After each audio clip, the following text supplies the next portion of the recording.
Cher Nikita Sergueïevitch, je n'ai cessé de penser à la catastrophe qui a bouleversé ma vie d'écrivain, au sort tragique de mon livre.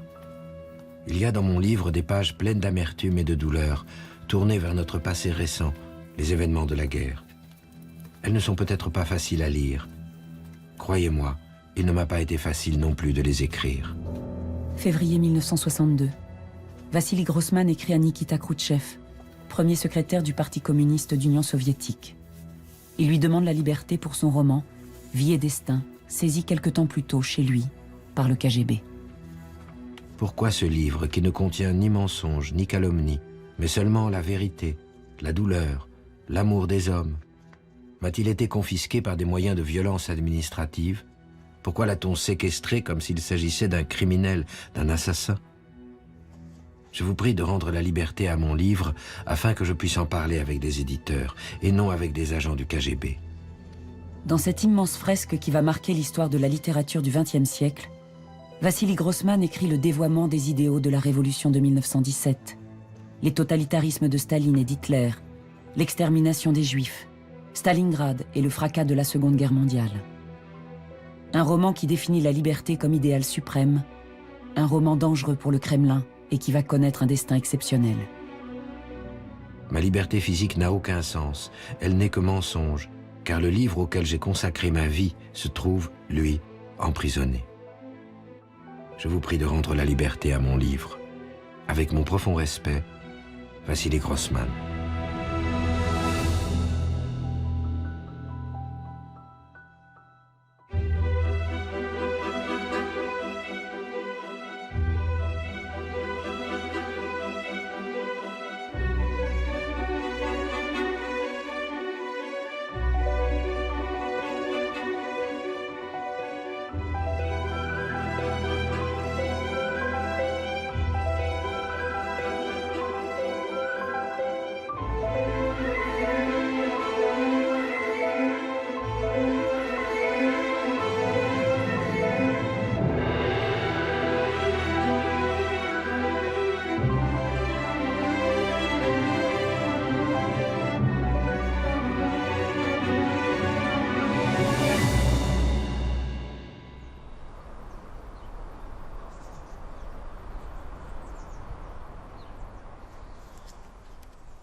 Le dossier suivant contient le protocole de la perquisition effectuée dans l'appartement de l'écrivain Vassili Semyonovitch Grossman.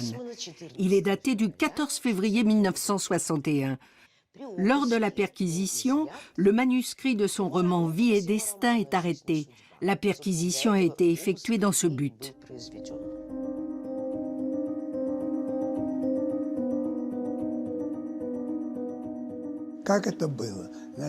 Comment est-ce que ça s'est passé? On a sonné à la porte. Notre gouvernante a dit à ma femme Irina, « Irina, de mauvaises personnes sont là. » Un lieutenant-colonel et un commandant du KGB sont rentrés dans l'appartement. Vassili Grossman s'est senti mal. Ils ont appelé Irina et lui ont dit « Il se sent mal. Donnez-lui un médicament. » Ils l'ont emmené avec eux pour récupérer le roman. Irina était très inquiète et pensait qu'il ne reviendrait pas. Elle s'est approchée, lui a serré la main, a dit quelques mots gentils, et à ce moment-là, il avait les larmes aux yeux.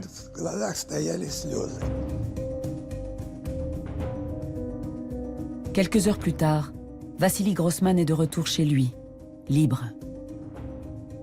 Car ce matin de février 1961, lorsqu'il sonne au 1 rue Begayova à Moscou, les agents du KGB n'ont pas pour mission d'arrêter un écrivain, mais bien un livre. 900 pages considérées au Kremlin comme l'une des charges les plus violentes, alors jamais portées contre le régime soviétique. Les hommes du KGB confisquent non seulement les différentes versions du manuscrit, mais également les papiers carbone, ainsi que les rubans encreurs de la machine à écrire. Tout est enfermé à la Loubianka, le siège du KGB. Grossman proteste. On lui répond qu'il y a peu de chances que son livre paraisse avant 250 ans. Ce qui est assez particulier, c'est que le livre a été arrêté L'auteur, non. On n'a pas voulu toucher à l'auteur. D'abord, pour reprendre une formule bien connue, on était quand même dans une période végétarienne et non pas cannibale. On ne tuait plus les écrivains, on les exilait, on pouvait les enfermer, enfin vous avez pas mal de choses, mais enfin on ne les tuait plus. Et Grossman était quand même quelqu'un d'extrêmement connu, notamment par ses écrits de guerre, et avait un statut important. Il disait des mots qu'il était douloureux d'entendre. Ils auraient mieux fait de me tuer. C'était un traumatisme. C'était une blessure.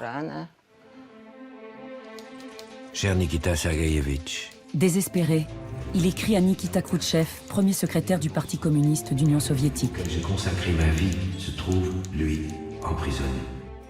Nikita Khrouchtchev ne répond pas directement à l'écrivain, mais lui dépêche son éminence grise et idéologue du parti, Mikhaïl Souslov. Votre roman est hostile au peuple soviétique. Sa publication nuirait non seulement à notre peuple et à notre État, mais à tous ceux qui luttent pour le communisme en dehors de l'Union soviétique. Pourquoi ajouterions-nous votre livre aux bombes atomiques que nos adversaires préparent contre nous? Vie et destin, une bombe donc, que Souslov pense avoir définitivement enterrée. Grossman ne survivra pas longtemps à l'arrestation de son livre. Il meurt le 14 septembre 1964 des suites d'un cancer. Seule sa femme et 2 amis proches savent alors que 2 copies de Vie et destin ont été cachées l'une à la campagne sous des sacs de pommes de terre, l'autre à Moscou chez le poète Semyon Lipkin. Il faudra tout le courage d'un réseau de dissidents, parmi lesquels le physicien Andreï Sakharov, sa femme Elena Bonner et l'écrivain Vladimir Voïnovitch, pour permettre à une copie du manuscrit de Vassili Grossman de passer à l'Ouest. Vladimir Dmitrievitch, vous êtes éditeur à Lausanne, où vous avez fondé les très précieuses éditions L'Âge d'Homme. Vous avez publié le roman du soviétique Vassili Grossman, qui est un des événements de l'édition française dans cette rentrée. Ce roman s'intitule Vie et destin. C'est un énorme, donc un très beau roman, dont le manuscrit terminé en 1960 avait été saisi par le KGB. J'ai lu le livre, j'en ai été absolument stupéfait, comme vraiment très peu de livres m'ont stupéfait. Et j'ai donc écrit un assez long article qui portait ce titre un peu emphatique, mais à l'époque j'étais volontiers emphatique. Et de toute façon, c'est un livre, non pas qu'il porte à l'emphase, mais enfin c'est une telle épopée, et comme ça, donc le titre de l'article c'était Grossman, un titan au cœur des ténèbres. Pour moi, c'est un des monuments du XXe siècle. Lorsque dans les années 50, on demande à Vassili Grossman comment il va appeler son grand œuvre, il répond « Comme nous l'enseigne la tradition russe, mon titre sera composé de 2 substantifs reliés par la conjonction de coordination « et ». Il pense à Crime et Châtiment de Dostoïevski, mais plus encore à Guerre et Paix de Tolstoï. Car c'est bien ce dernier qui lui sert de modèle. Tout comme Guerre et Paix raconte le destin d'une famille, les Rostov, pendant la campagne de Russie de Napoléon, Vie et destin raconte celui de la famille Chapochnikov au moment de la bataille de Stalingrad. Comme Tolstoï, il mêle personnages fictifs et historiques, scènes sur le front et vie à l'arrière, sens du détail et digression philosophique. Mais plus encore, c'est dans la fonction qu'il donne au roman que Grossman revendique sa parenté avec Tolstoï. Cette façon d'écrire un roman, il a, ça fait partie de lui-même, il ne peut pas écrire autrement. C'est-à-dire qu'il a profondément confiance dans les forces de l'écrivain pour recréer un monde littéraire qui est le reflet exact du monde réel, où il n'y a pas de décalage entre les deux. L'art vrai peut se comparer à de l'eau de source. En la regardant, l'homme voit le fond d'une eau profonde, les herbes, les galets. Mais cette source n'est pas que transparence, elle est aussi miroir. En elle, l'homme se voit lui-même et il voit le monde dans lequel il travaille, lutte, vit. L'art unit en lui la transparence du verre et la puissance d'un miroir universel parfait. Il est porté par cette volonté de dire le vrai, de comprendre ce que signifiait Stalingrad et du coup, et bien plus largement, de donner une image de la société soviétique et puis à travers le roman, en écrivant, c'était de répondre à cette question, qu'est-ce qu'un régime totalitaire? Comment le décrire, hein? Comment le comprendre? Comment le combattre? Et là, ça, c'était son ambition ultime, je pense. C'étaient des jours étonnants. Krimov avait l'impression que l'histoire avait quitté les pages des livres pour se mêler à la vie. Il ressentait de façon exacerbée la couleur du ciel et les nuages de Stalingrad.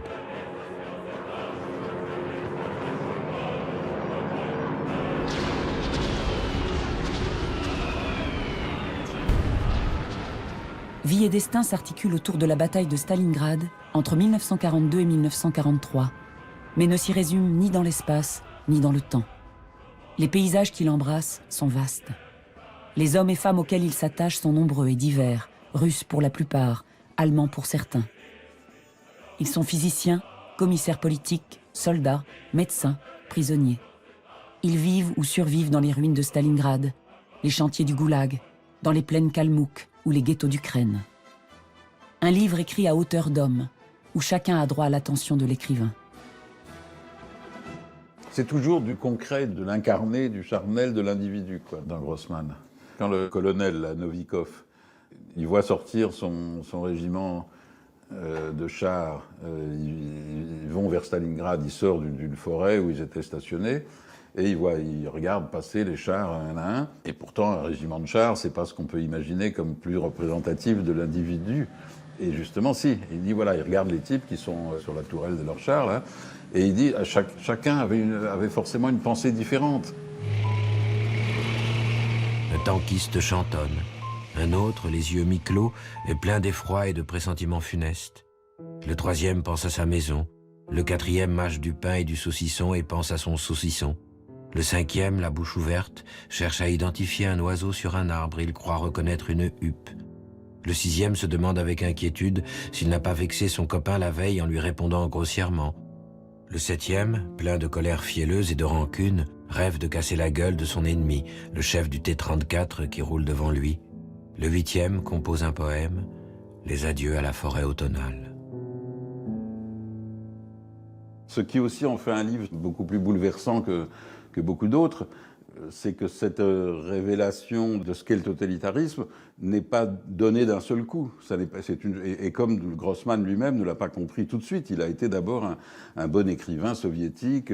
C'est le résultat d'une évolution bouleversante, enfin bouleversante pour lui, mais pour nous aussi, si on a un peu d'empathie. Bon. Né en 1905 à Berditchev, en Ukraine, dans une famille de la bourgeoisie juive assimilée, Vassili Grossman est le fils d'un ingénieur et d'une professeure de français. Il passe une partie de son enfance en Suisse, puis étudie la chimie à l'université de Moscou, avant de devenir ingénieur.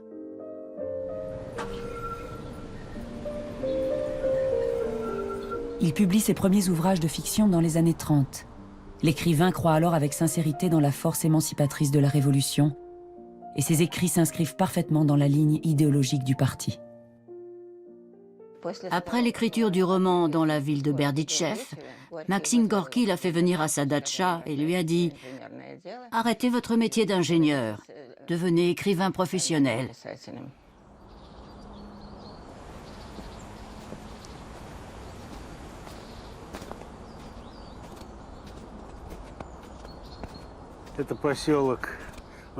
Cet endroit s'appelle le village de l'écrivain soviétique, car il a été construit il y a longtemps, spécialement pour les écrivains.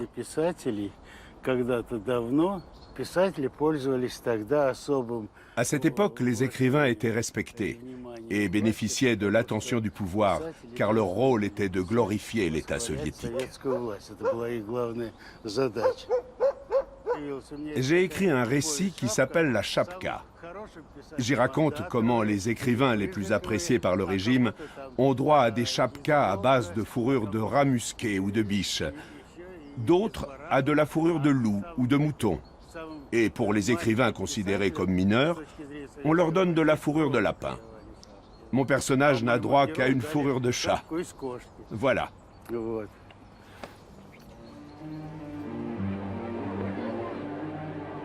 Rien dans les premiers écrits de Vassili Grossman ne dit l'infamie de la déportation de près de 2 millions de familles de Koulak, ces paysans décrétés ennemis du peuple. Le silence encore à propos des 6 millions de soviétiques victimes de la famine provoquée par la collectivisation forcée. Le silence toujours lors de la Grande Terreur quand plus de 600 000 personnes sont exécutées et près du double envoyées au goulag. L'écrivain est pourtant touché dans son cercle proche. En 1937, lors des procès de Moscou, il signe, en compagnie de nombreux écrivains, une lettre condamnant les anciens compagnons de route de Lénine, accusés de conspiration anti-soviétique. Son engagement du côté de la révolution, du côté de la construction de l'Union soviétique, du nouveau régime, faisait qu'il fermait les yeux sur ce qui entachait cette image. Nous qui n'avons jamais été confrontés aux purges, aux horreurs du stalinisme, particulièrement durant cette période qui va de 1936 à 1938, nous ne pouvons pas comprendre ce que c'était. Il aurait été broyé s'il n'avait pas signé cette lettre condamnant les anciens bolcheviks pendant les grands procès de 1937. Donc il n'a vraiment pas eu le choix. Sa signature pendant les procès de Moscou, son silence lors de l'arrestation de ses proches vont peser lourd sur la conscience de Vassili Grossman. On en trouve l'écho dans Vie et Destin. L'un des personnages principaux, le commissaire politique Krimov, bolchevique de la première heure, s'interroge ainsi sur sa complicité pendant la Grande Terreur. Pourquoi avoue-t-il? Et pourquoi est-ce que je me tais? Car je me tais, se répétait-il. Je n'ai pas la force de dire « Je doute que Boukharine soit un saboteur, un assassin, un provocateur ». Au moment du vote, j'ai levé la main et puis j'ai signé. Ensuite, j'ai même fait un discours, rédigé un article. Et je crois moi-même à ma sincérité. Mais dans ces moments-là, où sont mes doutes, mon désarroi? Qu'est-ce que ça veut dire? Serais-je un homme à deux consciences? Ou y aurait-il en moi deux hommes avec chacun sa conscience? Comment le comprendre? Pour Grossman, il y avait encore un potentiel au départ dans la Révolution. Mais le chemin qu'elle a pris, les hommes qui l'ont assuré, ont conduit la Révolution vers la dictature sanguinaire de Staline. Que le nazisme soit le mal absolu, comment dire, dès le départ, dès l'œuf, pour lui est évident. Là, son objet est quand même un petit peu différent. C'est pourquoi des gens qui ont pu croire à la Révolution comme émancipation ont fait ce qu'ils ont fait finalement.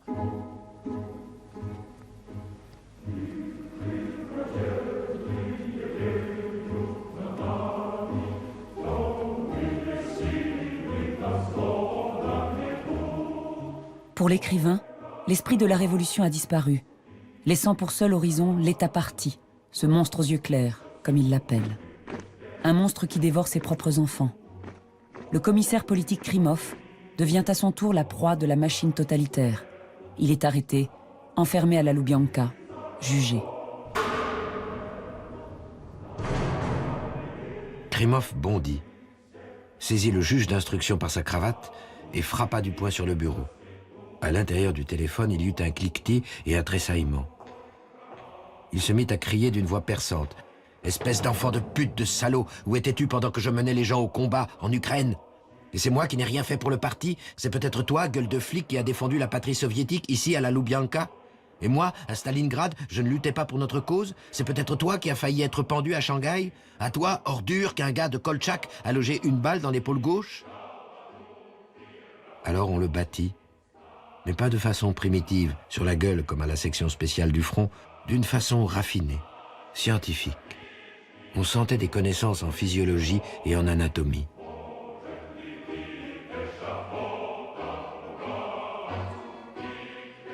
Par la voix de ces personnages, Grossman s'interroge sur la filiation entre léninisme et stalinisme. La révolution a-t-elle été dévoyée par quelques-uns, ou contenait-elle en elle les germes du totalitarisme? Moi, ce que j'ai lu, en tout cas, parce que c'est ce que je crois aussi, c'est que c'est en germe, et même un peu plus qu'en germe, chez Lénine. Les camps commencent sous Lénine, bien sûr. La persécution des intellectuels, etc., commence sous Lénine. Staline n'est pas pleinement déjà dans Lénine. Mais Lénine permet pleinement un Staline, ce qui n'est pas tout à fait la même chose. C'est tout l'objet de la conversation entre deux vieux bolcheviks déportés au goulag. Jamais rien, aucun repentir ne pourra expier ce que nous avons fait. Nous n'avons pas compris ce qu'est la liberté. Nous l'avons écrasée. Marx aussi l'a sous-estimée. Elle est la base et le sens. Elle est l'infrastructure des infrastructures. Sans liberté, il n'y a pas de révolution prolétarienne. Ce qui est magnifique, et ce qui est proprement, oui, je trouve, bouleversant dans le cas de Grossman, c'est que justement ces expériences l'instruisent. Et que ces expériences sont des drames moraux, des drames philosophiques, mais qui le font changer. Malheureusement, beaucoup de gens ne changent jamais. La capacité à remettre en cause les idées dans lesquelles on a vécu, enfin, c'est une chose très rare, c'est une chose qu'on admire, je sais pas, que j'admire moi chez Bernanos. Bon, voilà, Bernanos, oui, mais il a beau être un catholique et un catholique d'extrême droite, quand il voit comment se comporte l'Église d'Espagne, il écrit Les grands cimetières sous la lune. Ça a été un cheminement, qu'il décrit d'ailleurs, parce que c'est sortir de cette carapace de conviction, parce que tout ce qui l'entoure fait sens, va dans ce sens-là. Et donc s'en sortir a été, je pense, un long travail, difficile, avec des découvertes progressives, des libérations progressives, des courages de dire des choses qui avant semblaient indicibles, impensables, non seulement indicibles, mais impensables.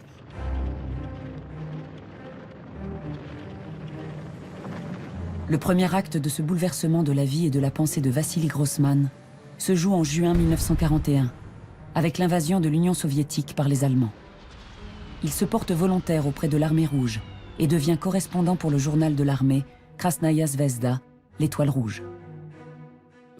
Voici donc Grossman en 1941. Il marchait avec une canne, il était en surpoids, désespérément en surpoids.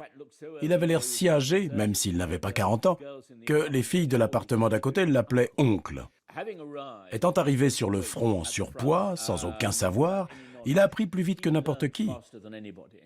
Bientôt très fier de lui, il a écrit à son père pour lui dire qu'il reconnaissait au bruit des bombes si elles allaient exploser à proximité ou pas.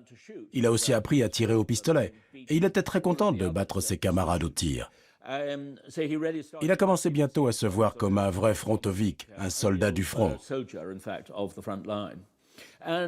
Ce qui est très impressionnant, c'est que les soldats l'ont tout de suite adopté comme un des leurs.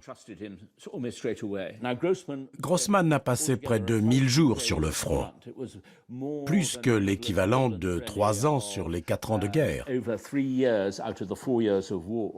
Aucun autre journaliste ou écrivain a passé autant de temps sur le front.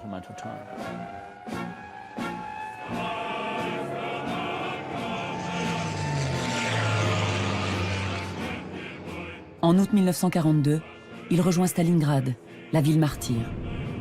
Quand il écrira Vie et destin dans les années 50, l'écrivain assis à son bureau moscovite se souviendra du journaliste de l'Étoile rouge. La langue est précise et documentée. C'est celle de ses carnets de notes remplis sur le front de Stalingrad. Elle dit le quotidien de la guerre sur les deux rives de la Volga avec un sens du détail, de l'observation et un souci de vérité qui lui vaudront le respect des frontoviques, les soldats du front. Les deux éclaireurs observèrent, collés au sol, la vie des Allemands.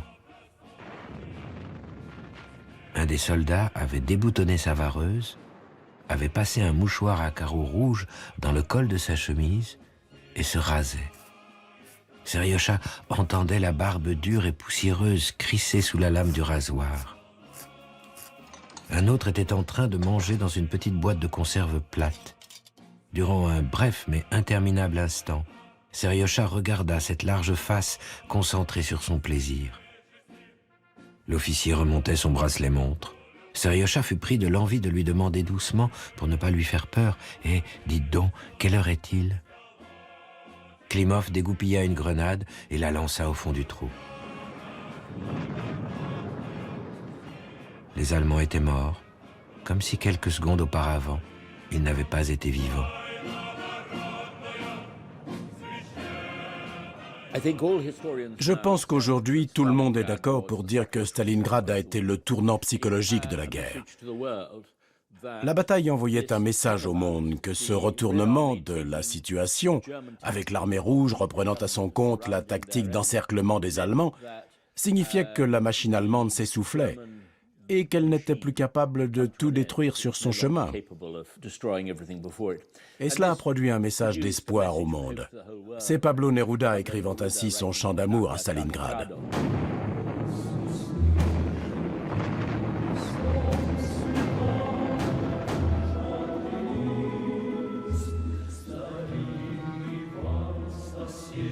La victoire de l'armée rouge à Stalingrad a nourri un immense espoir, celui d'une nouvelle ère en Union soviétique, sans procès politique, sans terreur. Un retour au socialisme des origines porté par des hommes libres. Vassili Grossman écrit « Stalingrad avait une âme, et cette âme, c'était la liberté. »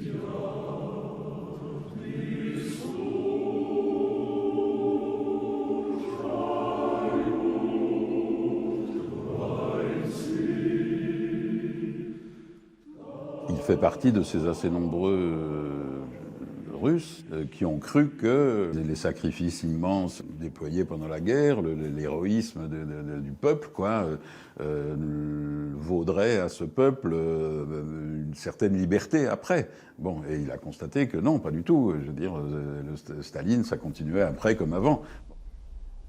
Quand la nuit fut tombée, Krymov s'approcha de Grekov. « Parlons un peu franchement et clairement. Que voulez-vous? Ce que je veux? La liberté. C'est pour elle que je me bats. Nous voulons tous la liberté. » « Arrêtez, lança Grekov. Qu'est-ce que vous en avez à foutre de la liberté? Tout ce que vous cherchez, c'est abattre les Allemands. Cessez vos plaisanteries, camarade Grekov. Dites-moi plutôt comment se fait-il que vous tolériez que certains soldats expriment des opinions politiques erronées? Qu'est-ce qui vous prend? Vous voulez peut-être changer le cours de l'histoire? Et vous voulez que tout reprenne comme avant? Pour Grossman, le paradoxe de Stalingrad, pourquoi Stalingrad? C'est que c'est une bataille qui va marquer le début de l'écrasement d'un de ces fléaux qui allaient contre la liberté qu'est le nazisme, mais que c'était paradoxalement en même temps le renforcement d'un autre ennemi de la liberté qui est le régime stalinien. Stalingrad освобожден. Над городом реет красный флаг. Ce qui se jouait, c'était le sort des Kalmouks, des Tatars de Crimée, des Tchétchènes et des Balkars. Ce qui se jouait, c'était le sort de la Pologne, de la Tchécoslovaquie et de la Roumanie. Ce qui se jouait, c'était le sort des paysans et ouvriers russes, la liberté de la pensée russe, de la littérature et de la science russe. Grossman était amer et en colère, car alors que la victoire de Stalingrad se précisait, il a été envoyé ailleurs. Il a été affecté en Ukraine avec la 62e armée, commandée par le général Tchouikov. C'est là qu'il va réaliser de quelle manière la population juive de ces territoires a été exterminée.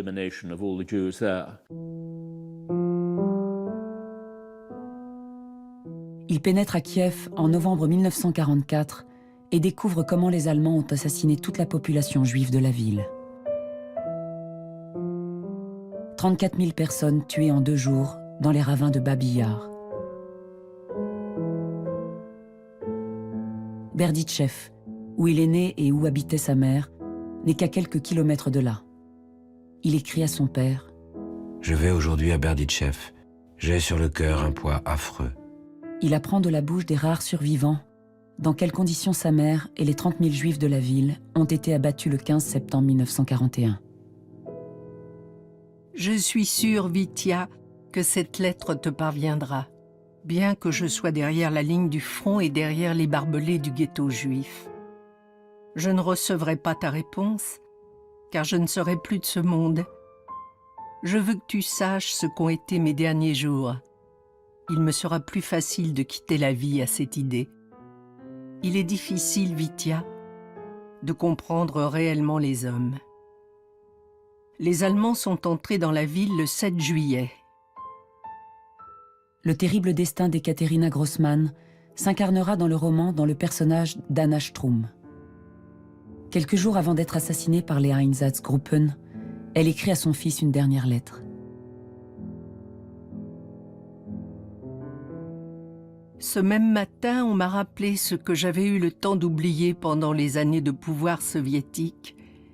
J'étais une juive. Des Allemands passaient dans des camions en criant « Juden kaputt ». Ce qu'il décrit, c'est la mort de sa mère, lorsqu'il donne tous ces détails, comment on les transportait, comment on les emmenait jusqu'à l'ancien aéroport. En 1939 et en 1940, elle venait nous rendre visite, elle habitait avec nous. Et je pouvais voir à quel point leur relation était réellement tendre, très proche. C'était un grand amour, tout simplement énorme. Nous avons appris aujourd'hui d'un paysan ami qui passait à côté des barbelés que les Juifs qu'on avait emmenés arracher des pommes de terre sont en train de creuser de profondes tranchées près de l'aérodrome, sur la route de Romanovka. Retiens ce nom, Vitya. C'est là que tu trouveras la fosse commune où sera enterrée ta mère. Comme pour le personnage de Victor Strum dans le roman, le moment déterminant pour Grossman, c'est la mort de sa mère à Berdichev. L'idée qu'il aurait pu aller la chercher, la sauver, est une douleur coupable avec laquelle il a vécu jusqu'à la fin de sa vie. Mais personne ne pouvait prévoir la vitesse à laquelle les Allemands allaient avancer pendant les 2 premiers mois de la guerre germano-soviétique.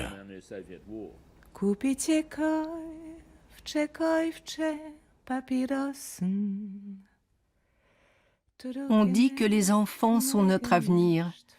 Mais que peut-on dire de ces enfants-là? Ils ne deviendront pas musiciens, cordonniers, tailleurs. Et je me suis représenté très clairement cette nuit comment ce monde bruyant de papas barbus et affairés, de grand-mères grognons, créatrices de gâteaux au miel et de coudois farcis, ce monde aux rituels de mariage compliqués, ce monde de proverbes et des jours de Shabbat, je me suis représenté comment ce monde disparaîtrait à jamais sous terre. Après la guerre, la vie reprendra et nous ne serons plus là. Nous aurons disparu comme ont disparu les Aztèques.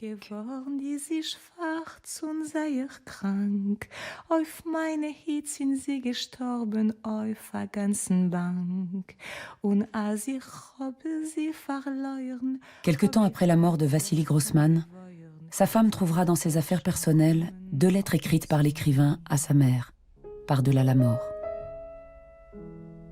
Ma chère maman, des dizaines, peut-être même des centaines de fois, j'ai essayé d'imaginer ta mort, ta marche vers la mort. J'ai essayé de visualiser l'homme qui t'a tué. Il était le dernier à t'avoir vu. Je sais que pendant tout ce temps, tu as beaucoup pensé à moi. Toi et moi, nous ne faisons qu'un. Tu es l'être qui m'est le plus proche. Tant que je vis, tu vivras. Quand je serai mort, tu vivras encore dans le livre que je t'ai consacré et dont le destin était lié au tien. Ces 10 dernières années, en travaillant, j'ai pensé à toi sans discontinuer. Mon amour et mon devoir envers les hommes sont au centre de ce travail. C'est pour cela qu'il t'est dédié. Tu représentes pour moi l'humain par excellence, et ton terrible destin est celui de l'humanité en des temps inhumains. Je ne crains rien, car ton amour est avec moi, et mon amour est avec toi pour l'éternité.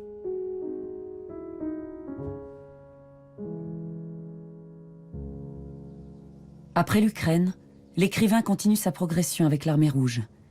Il est l'un des premiers journalistes à entrer dans le camp de Treblinka. Il recueille des témoignages et écrit un essai, L'enfer de Treblinka, qui figurera parmi les pièces officielles du procès de Nuremberg. Cette découverte de la machine d'extermination nazie lui inspirera également les pages de Vie et Destin consacrées à Sofia Osipovna, au petit David et aux autres passagers du convoi qui les emmènent vers la chambre à gaz. Ça, c'est extrêmement important dans la poétique de Grossman, c'est qu'il prend plusieurs de ces personnages dans le train et va développer ce qu'ils ont été. Je ne sais pas si vous vous souvenez de ce comptable qui est enrôlé comme Brenner, comme brûleur des cadavres, et qui, tout le temps, compte combien on en a tué. Et chaque fois, il dit ce sont des personnes, alors que leur officier allemand dit ce sont des figures pour éluder les choses. L'odeur de la forêt disparaît brutalement. Les soldats de l'escorte rient et se bouchent le nez. Le Scharführer s'écarte en jurant. Les Brenner laissent leurs pelles, prennent les crochets, s'entourent le nez et la bouche de chiffon.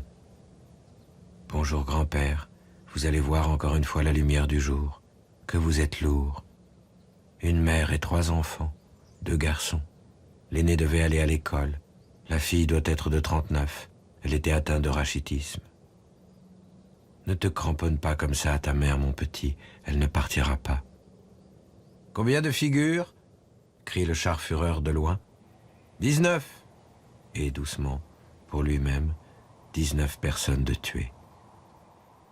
Sa forme de protestation contre ce qu'on lui fait faire est de dire, chaque fois, ce sont des personnes.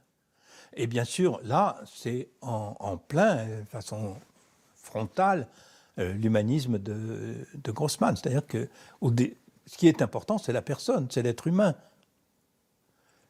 Et donc, il va nous donner, c'est pas un wagon, c'est pas seulement le chiffre du nombre de juifs qu'on a tués, c'est chaque juif, chaque personne prise individuellement qui a été tuée. C'est le seul livre que je connaisse d'ailleurs qui fasse pénétrer à l'intérieur d'une chambre à gaz et voilà jusqu'à la fin, quoi. Quand un homme nu se regarde, il ne tire pas de conclusion si ce n'est « c'est moi ». Il reconnaît son moi, toujours le même. Gamin, il regarde son corps de grenouille et se dit « c'est moi ». Et 50 ans après, il examine les veines gonflées sur les jambes, la poitrine grasse et tombante, et il se dit « c'est moi ». Mais un autre sentiment frappa Sofia Osipovna. Le maigre gamin au nez proéminent dont une vieille dit en hochant la tête « Oi, mon pauvre Hassid ». La jeune fille de 14 ans que même ici des centaines d'yeux regardaient avec admiration, la laideur et la faiblesse des vieux et des vieilles qui éveillaient un respect religieux, la force des dos poilus des hommes, les jambes nerveuses et les fortes poitrines des femmes. Avec ces corps jeunes et vieux, le corps d'un peuple se débarrassait de ses guenilles. Sofia Osipovna pensa le « c'est moi » non à l'égard d'elle-même, mais à l'égard d'un peuple. C'était le corps dénudé d'un peuple jeune et vieux, vivant, florissant, robuste, fané, beau et disgracieux.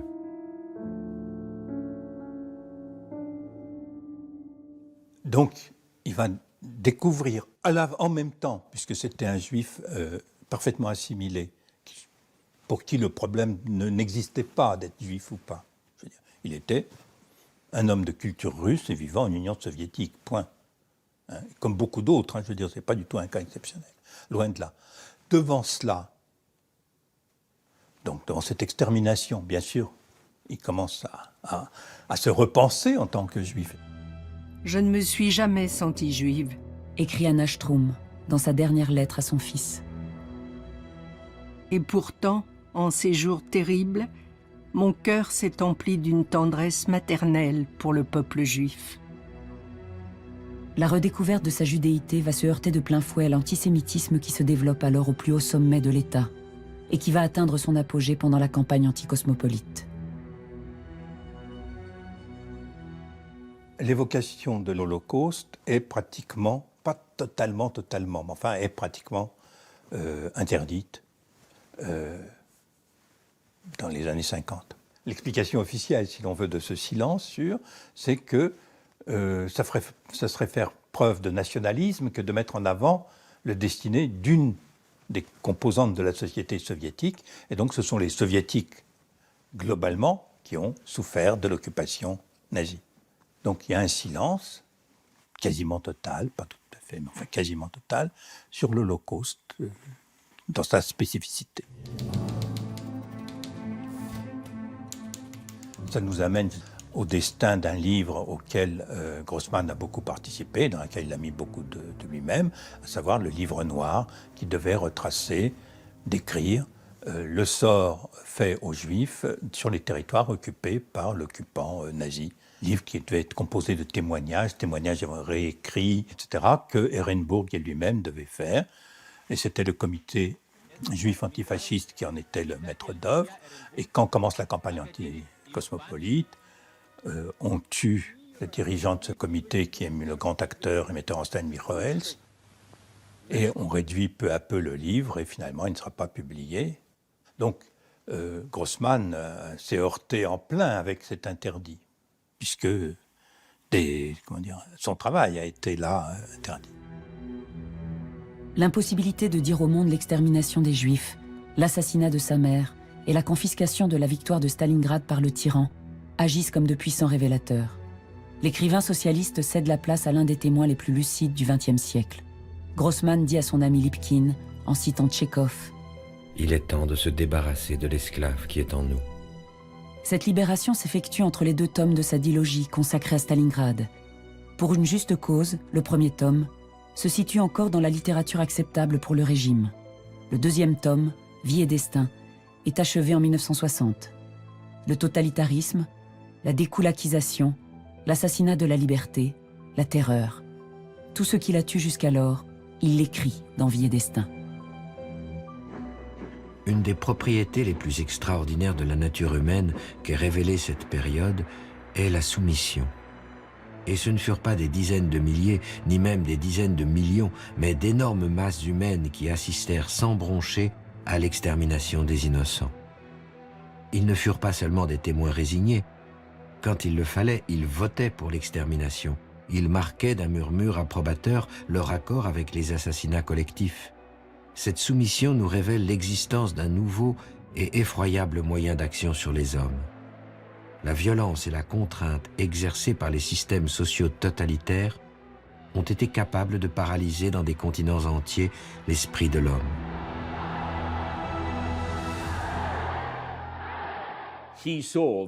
Il a vu de manière évidente les parallèles existants entre nazisme et stalinisme. C'est d'ailleurs cette comparaison qui a rendu le livre si dangereux et au final si désastreux pour sa vie, mais qui a contribué à en faire un tel chef-d'œuvre. C'est tout à fait étonnant qu'il définisse le régime soviétique et le régime hitlérien comme tous les deux des régimes totalitaires. Alors, ce n'est pas une nouveauté, puisque la comparaison entre les deux apparaît bien plus tôt, elle apparaît même avant-guerre. Mais en Union soviétique, bien sûr, c'était un mot absolument impossible. Que quelqu'un, dans le milieu des années 50, se permette de penser cela est vraiment un acte de grand courage intellectuel, je pense. Et de le faire seul, soutenu par personne. Le face-à-face historique entre les totalitarismes nazis et staliniens lui inspire des pages qui figurent parmi les plus célèbres du livre. Dans un camp de concentration, Lys, le commandant allemand du camp convoque un vieux prisonnier bolchevique, Mostovskoï. Le drapeau rouge du prolétariat flotte aussi au-dessus de notre État populaire. Nous aussi, nous appelons à l'unité et à l'effort national. Nous aussi, nous disons que le parti exprime les aspirations de l'ouvrier allemand. Vous aussi, vous avez les mots labeur et national à la bouche. Vous savez aussi bien que nous que le nationalisme est la grande force du XXe siècle. Le nationalisme est l'âme de notre temps. Votre terreur a tué des millions de gens. Et il n'y a que nous, les Allemands, qui dans le monde entier comprenons qu'il le fallait. Que c'était bien ainsi. Le bolchevique rejette cela, mais Grossman dit que cette idée lui fait peur. Et si elle lui fait peur, s'il ne veut pas s'y arrêter, c'est justement parce qu'il sent qu'il y a une part de vérité dedans. Nous sommes vos ennemis mortels, oui, bien sûr. Mais notre victoire est en même temps la vôtre, vous comprenez? Si c'est vous qui gagnez, nous périrons, mais nous continuerons à vivre dans votre victoire. Dans cette conversation, on comprend de manière très claire le point de vue de Grossman. Et il ne dresse pas ce parallèle seulement dans ces pages, mais tout au long du livre, dans des moments plus subtils. Et le lecteur comprend ce que cela implique de manière très claire. La description que fait Grossman du régime nazi, l'importance du parti nazi par exemple, ou les formes du culte de Hitler, il les fait plutôt en projetant ce qu'il sait de l'Union soviétique sur l'Allemagne. C'est-à-dire que le parti contrôle tout. Et donc il contrôle toute l'économie, il contrôle, je ne sais pas, la physique théorique, le ballet, enfin il peut tout faire basculer d'une seconde à l'autre. Et pour ce qui est de la société, bien sûr, on le voit à travers tout le roman, c'est la peur. Les gens disparaissaient d'un moment à l'autre. Il était là, puis il n'est plus là. Pourquoi on l'a arrêté? Cette espèce de peur omniprésente, pesante, qui a perduré jusqu'à la fin du régime.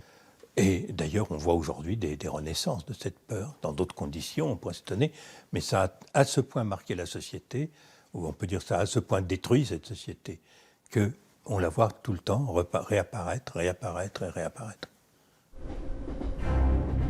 Cette force énorme emprisonne la volonté de l'homme au moyen de la propagande, de la solitude, du camp, d'une mort paisible, de la faim, du déshonneur.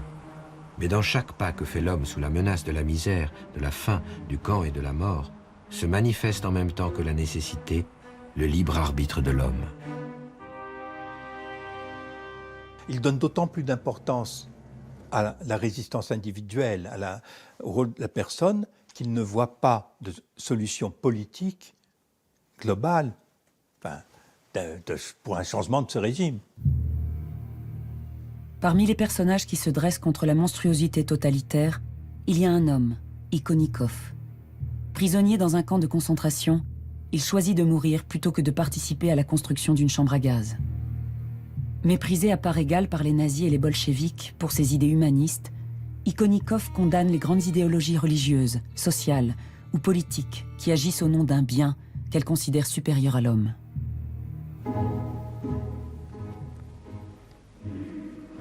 J'ai pu voir en action la force implacable de l'idée de bien social qui est née dans notre pays.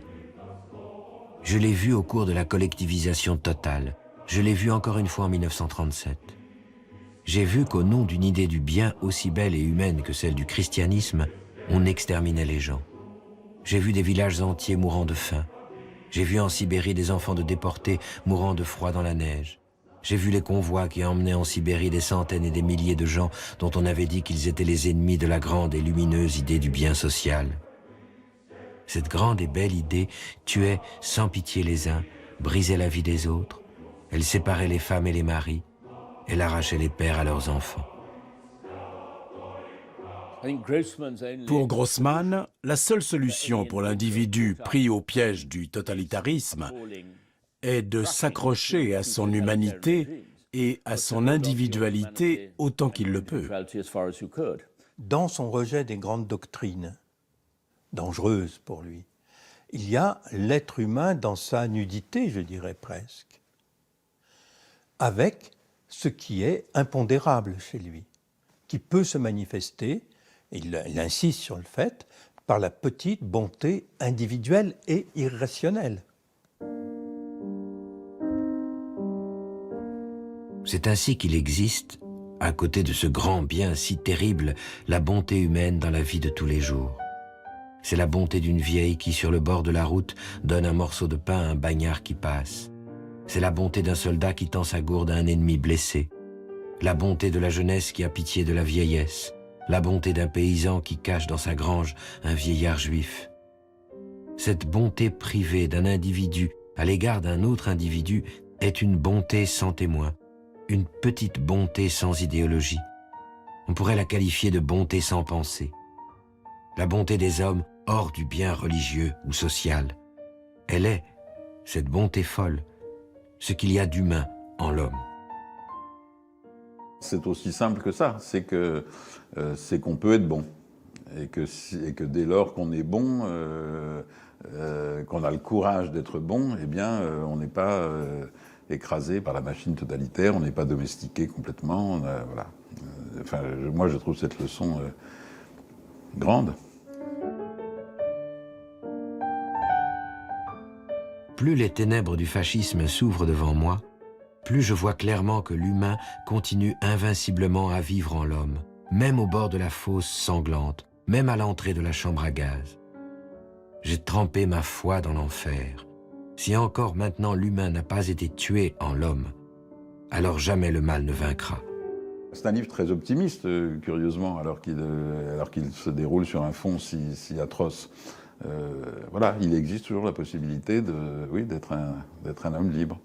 Mais en même temps, ça me gêne un peu de parler de tout ça parce qu'il ne donne pas de leçons, quoi, Grossman. Il ne prêche pas, c'est pas démonstratif. Et c'est pour ça que c'est un grand roman aussi, parce que voilà, c'est pas un roman édifiant. Pour Vassili Grossman, tout système qui ne place pas l'homme au cœur de ses préoccupations est amené tôt ou tard à le broyer. Et ici, ce n'est plus la prose de Tolstoï qui l'inspire, mais l'humanisme d'une autre grande plume russe, Anton Tchekhov. Tchekhov a fait entrer dans nos consciences toute la Russie dans son énormité. Des hommes de toutes les classes, de toutes les couches sociales, de tous les âges. Mais ce n'est pas tout. Il a introduit ces millions de gens en démocrates. Comprenez-vous, en démocrates russes. Qu'a dit Tchekhov? Que Dieu se mette au second plan. Que se mettent au second plan les grandes idées progressistes, comme on les appelle. Commençons par l'homme. Soyons bons, soyons attentifs à l'égard de l'homme quel qu'il soit. Évêque, moujik, industriel, millionnaire, forçat de Sakhaline, serveur dans un restaurant. Commençons par aimer, respecter, plaindre l'homme. Sans cela, rien ne marchera jamais chez nous. Et cela s'appelle la démocratie du peuple russe, une démocratie qui n'a pas vu le jour. En 1000 ans, l'homme russe a vu de tout, la grandeur et la super-grandeur. Mais il n'a jamais vu une chose, la démocratie.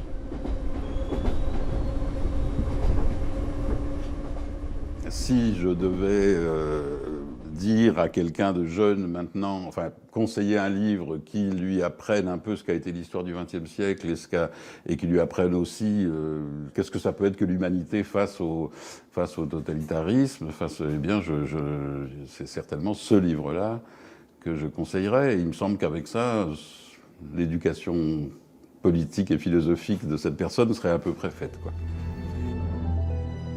Vie et destin est achevé en 1961. Grossman en confie une copie à son ami Semyon Lipkin, qui le met en garde. Certes, Staline est mort. Bien sûr, Khrouchtchev a dénoncé le culte de Staline lors du 20e congrès du Parti communiste d'Union soviétique.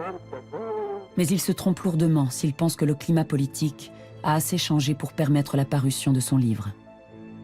Ignorant les avertissements de son ami, il confie son manuscrit à la revue Znamia. Le rédacteur en chef, effrayé par son contenu, s'empresse de le transmettre à la section culturelle du comité central du parti. Peu de temps après, 2 officiers du KGB se présentent chez l'écrivain. Après la confiscation du roman, certaines connaissances ont cessé de le saluer, au point pour quelques-uns d'entre eux de changer de trottoir lorsqu'ils le croisaient dans la rue. Et les appels ont cessé. L'imagination, en tout cas, de ces 3 dernières années, où il a un cancer, où il souffre énormément, où il est abandonné par tout le monde, il est un paria, et il a perdu, et sans doute croit-il définitivement, au fond, ce qui justifie sa vie. Je ne connais pas de passion au sens de la passion du Christ, de passion d'écrivain plus terrible que cela, quoi. Semyon Lipkin fait partie des quelques amis qui demeurent aux côtés de l'écrivain jusqu'à sa mort, le 14 septembre 1964, à l'âge de 58 ans. Pendant 10 ans, il conserve précieusement chez lui le manuscrit que lui avait confié l'écrivain.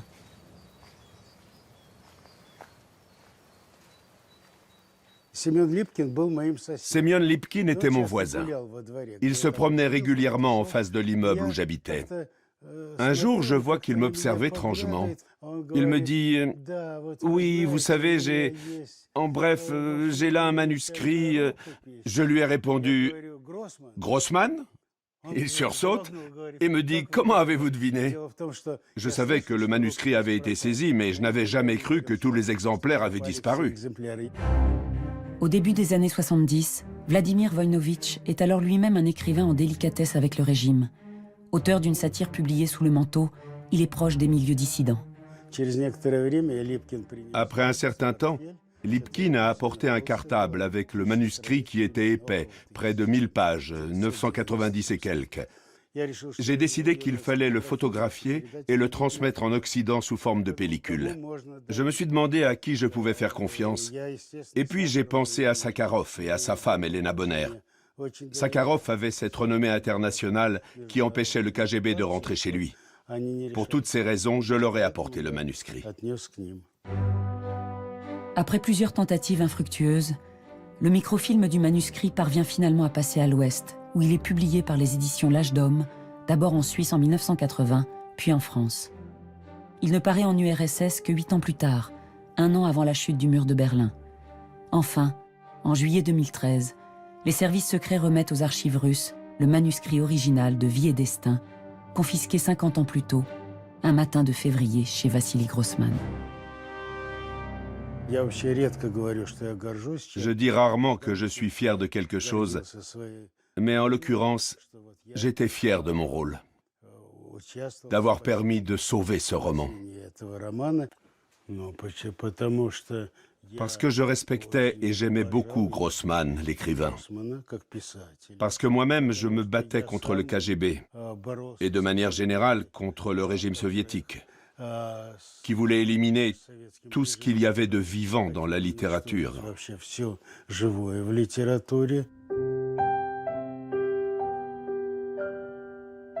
En octobre 1959, sur les bords de la mer Noire, alors qu'il mettait le point final à Vie et Destin, Vassili Grossman écrivait à Semyon Lipkin. Voilà qu'il est temps de dire adieu à des hommes et à des femmes auxquels j'ai été quotidiennement lié pendant 16 ans. Je vais arriver à Moscou, lirai le manuscrit de bout en bout pour la première fois. Je ne ressens pas de joie, d'exaltation, d'émotion, mais j'éprouve un sentiment fait d'inquiétude et de préoccupation qui est profond, bien qu'imprécis. Ai-je raison? C'est la première question essentielle. Ai-je raison devant les hommes et donc devant Dieu? En second lieu, nos affaires d'écrivain, m'en suis-je bien tiré? Et enfin, quelle sera la voie, le destin de mon livre? Mais là, à ce moment précis, je sens avec une acuité particulière que ce troisième point, le destin du livre, est en train de s'éloigner de moi. Il se réalisera à part moi, en dehors de moi. Je pourrais même ne plus être en vie.